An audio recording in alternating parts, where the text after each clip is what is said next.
ছোট্ট ইসমাইলের ঘটনা কোনো বলতে গেলে চোখের পানি ধরে রাখতে পারে না, এমন কান্না আসে।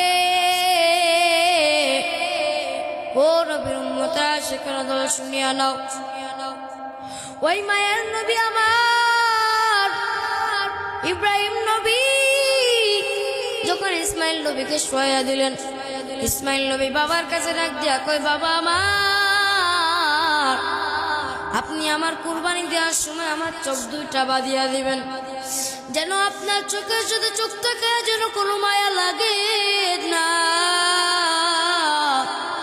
আমার হাত পাও বেঁধে নিবেন, যেন আমার ছটপটে আপনার লাত্তি না লেগে যায়, আল্লাহ যেন নারাজে খুশি হয়ে যায়, আপনার সাথে যেন বেয়াদবি না হয়ে যায়। ও বাবা আমার, আপনি আমার হাত পাও বেঁধে দিবেন, তারপর আমাকে কুরবানি দিবেন। আমার আল্লাহ ইসমাইলের তাকায় থেকে ইসমাইলের ঘটনা দেখে আমার আল্লাহ পাগল। ইব্রাহিম নবী আবার ইসমাইল নবীকে যখন কুরবানি দিতে যাবে, কুরবানি দিতে যায়, কুরবানি করা যায় না। ইসমাইল নবী বারবার উঠিয়া পড়ে। ইসমাইল নবীর জায়গায় একটা আমার আল্লাহ জিবরিল আমিনের দিয়া একটা দুম্বা অথবা একটা ভেড়া ইসমাইল নবীর জায়গায় শোয়া দেয়। যতবার ইব্রাহিম নবী ইসমাইল নবীকে শোয়া কুরবানি দিতে যায়, প্রত্যেকবারই ওই দুম্বাটা ইসমাইল নবীর জায়গায় শোয়া পড়ে।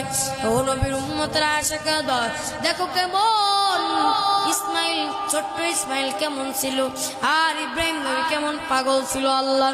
ইব্রাহিম নবী আল্লাহর কথা মতন যখন কাজ করতে পারে না, আমার আল্লাহ ইব্রাহিম নবীকে বলিয়া দিল, ইব্রাহিম আর কুরবানি দিয়া লাগবে না, আমি আল্লাহ তোমাদের উপরে খুশি হয়ে গেলাম, তোমার ইসমাইলকে কুরবানি দেয়া লাগবে না। যে বকরিটা তোমাকে কুরবানি দিতে বললাম, ওই বকরিটাকে তুমি কুরবানি দিয়া দাও, ওই বকরিটাকে তুমি পুরা এলাকার খাওয়াইবা। জোরে বলুন সুবহানাল্লাহ। এর থেকে কুরবানি হয়ে গেল, এর থেকে কুরবানি চালু হয়ে গেল।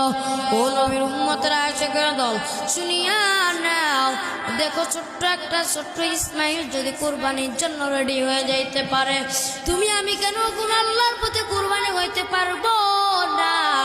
ও নবীর উম্মতরা আশিকের দল, কুরবানি হলো ফরজ।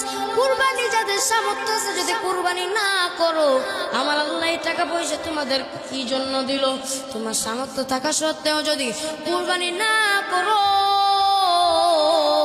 সামর্থ্য থাকা সত্ত্বেও যদি কুরবানি না করো, আমার আল্লাহ ওই সকল লোকদেরকে কঠিন শাস্তি দেবেন হাসরের ময়দানে। ও নবী